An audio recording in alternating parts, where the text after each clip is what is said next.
Bamutia police ফাঁড়ির অন্তর্গত বেরমুড়া এলাকায় নাবালিকাকে বলপূর্বক ধর্ষণ করার চেষ্টার অভিযোগ উঠেছে এক ব্যক্তির বিরুদ্ধে।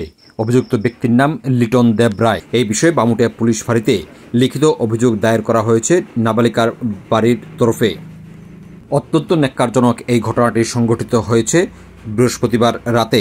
শুক্রবার বামুটিয়া পুলিশ ফাঁড়িতে লিখিত অভিযোগ দায়ের করার পর নাগাদ সাংবাদিকদের মুখোমুখি হয়ে নাবালিকার মা এবং নাবালিকা জানিয়েছে, বলপূর্বক এই নাবালিকাকে তার ঘরে নিয়ে যায় গতকাল রাতে। অভিযুক্ত লিটন দেব রায় বলপূর্বক নাবালিকাকে ধর্ষণ করার চেষ্টা করে। যদিও বাবা মা এই বিষয়টি জানার পর খোঁজাখুঁজি শুরু করলে নাবালিকা ঘরের ভেতর থেকে পালিয়ে আসতে সক্ষম হয়েছে। পরবর্তী সময়ে এই বিষয়টি ধামাচাপা দেওয়ার জন্য নাবালিকার পরিবারের উপর চাপ সৃষ্টি করে অভিযুক্ত লিটন দেব রায়। উল্লেখ্য, লিটন দেব রায়ের বিরুদ্ধে বিভিন্ন জায়গাতে চুরি এবং বিভিন্ন অসামাজিক কাজ করার বিষয়ে মামলা দায়ের করা হয়েছে পুলিশে। বর্তমানে সেই মামলাগুলিও বিচারাধীন। এরই মধ্যে পুনরায় এক নাবালিকাকে এ ধরনের ধর্ষণের চেষ্টাকে কেন্দ্র করে গোটা এলাকায় ছি রব উঠেছে। পুলিশের লিখিত অভিযোগ দায়ের করার পর নাবালিকার বাড়ির লোকেদের দাবি, পুলিশ অতি সত্বর অভিযুক্তের বিরুদ্ধে কঠোর পদক্ষেপ গ্রহণ করুক।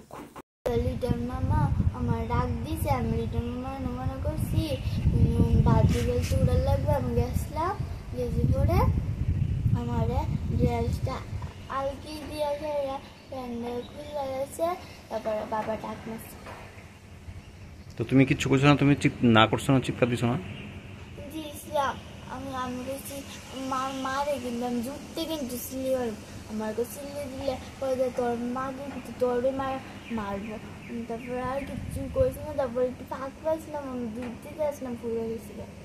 আর আগে আমার দিকে সবসময় আমার দিকে বড় বড় চোখ করে কেমনি কেমনি চাইতো।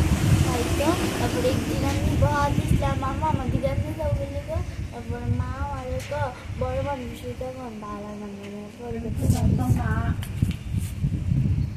ঘটনা। আমি রান্না বয়েছি, ইউটিউবটা এসে রান্না বয়া পাঁচফোড়ন নাই, তখন আমি তার গেছি বাবা দোকানের সামনে আছে, দোকানের সামনে দুধটা টাকাটা দিয়ে পাঁচফোড়ন বইল।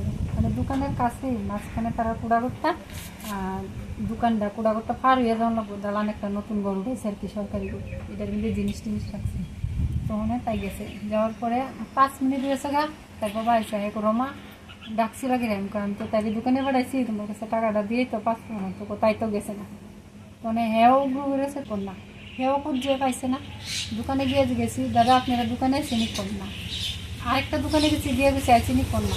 সারা বাড়ি ডাকতেছি, তাই কোনো উত্তর না, সারা না। হঠাৎ করে দেখি হ্যাঁ থেকে বাইরে এসে তখন আমার সন্দেহ হয়েছে যে এই ঘরটার মধ্যে কিছু আছে, এই ঘরের মধ্যে কুড়ু একটা আওয়াজ উঠতেছে।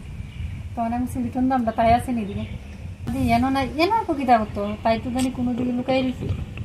তখন আমার সন্দেহ হয়েছে আমি আছে না, তারা দরজাটার থেকে একটু আগে দাঁড়াই দিচ্ছেন কি দিন।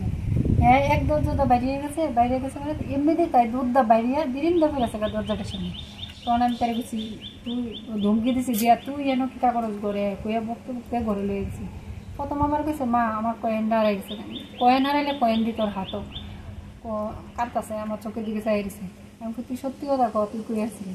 তো মা আমি আছে না, কয়েন টয়েন কিচ্ছু হারাইছে না। মামা কইছে আমি তোমার কাছে এই কথাটা কইতাম, নাহলে তো তুমি আমার কই কেমনে দিবা, আমি লুকাই দিছি এটা দিতাম।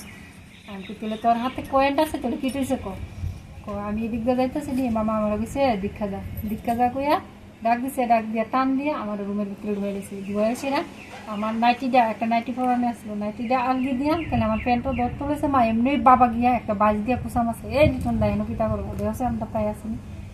এমনি কুদুর পরে তাই বাবা ওয়াই বসে, তাই হে বেরিয়েছে একদিকে, তাই বেরিয়েছে একদিকে। হে বাইরেছে না, হে দরজা তারা দেখ তুলেছে, আমদানি দেখি এমন টাইমে তাই বেরিয়ে গেছে দুধ দিয়ে।